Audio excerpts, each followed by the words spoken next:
ઇન્દ્રેશ્વર મહાદેવ મંદિર ત્રિવેણી સંગમ શ્રાવણ માસનો આ શુભ પ્રારંભ થઈ ચૂક્યો છે સોમવારથી। આ શ્રાવણ માસમાં અહીંયા પબ્લિક બહુ જ આવે છે।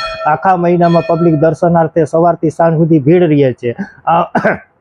આ મંદિર જો પાંડવોએ સ્થાપના કરેલું હતી। 5000 વર્ષ પુરાનું આ મંદિર છે। પાંડવો જ્યારે વનવાસમાં નીકળ્યા હતા ત્યારે લિંગની સ્થાપના પાંડવોએ કરેલી છે।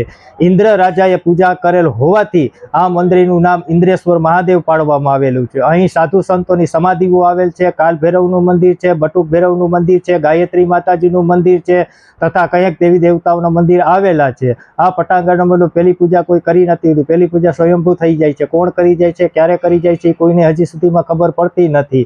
અને 3 નદી હોવાથી ત્રિવેણી સંગમ તરીકે પણ આ મંદિરને ઓળખવામાં આવે છે। વર્તુ, વેરાળી અને સોનમતી 3 નદીઓનું સંગમ થાય છે। ત્યાં ઘાટ આવેલો છે। ઘાટમાં માણસો બધા સ્નાન કરી ઇન્દ્રેશ્વર મહાદેવનો અભિષેક કરી અને દર્શન કરીને પછી માણસો અહીંથી જાય છે। સવારના એટલી બધી ભીડ હોય છે કે રાતના 2:30 વાગ્યાથી આ મંદિરની અંદર બહુ ટ્રાફિક થઈ ગયો હોય છે। તે સવારના 10 વાગ્યા સુધી ટ્રાફિક રહે છે। ટ્રાફિક પૂરો થતા પછી જે આયોજન કરવામાં આવે રુદ્રાભિષેક કરવામાં આવે છે। તે રુદ્રાભિષેક બપોરે 1 વાગે પૂરી થઈ છે। થાર ધરાઈ આરતી થાય ને પછી અહીંની પૂજા પૂર્ણ કરવામાં આવે છે। બપોર પછી ગામના માણસો આવે છે અને સાંજના આરતીનો લાભ લે છે।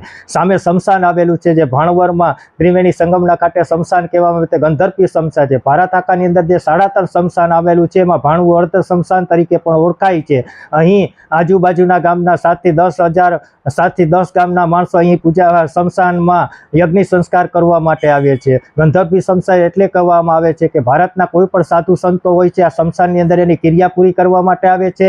ત્યારે એની ક્રિયા પૂરી થાય છે। આ મંદિર ભાણવડથી 3 કિલોમીટર, ખંભાળિયાથી 40 કિલોમીટર અને પોરબંદરથી 45 કિલોમીટર આવેલું છે। ત્રિવેણી સંગમ ઓળખાય છે। કોઈ પણ ઇન્દ્રેશ્વર મહાદેવ તો નામ છે જ, છતાં પણ એ ત્રિવેણી સંગમના નામથી વધુ પ્રખ્યાત કહેવાય છે।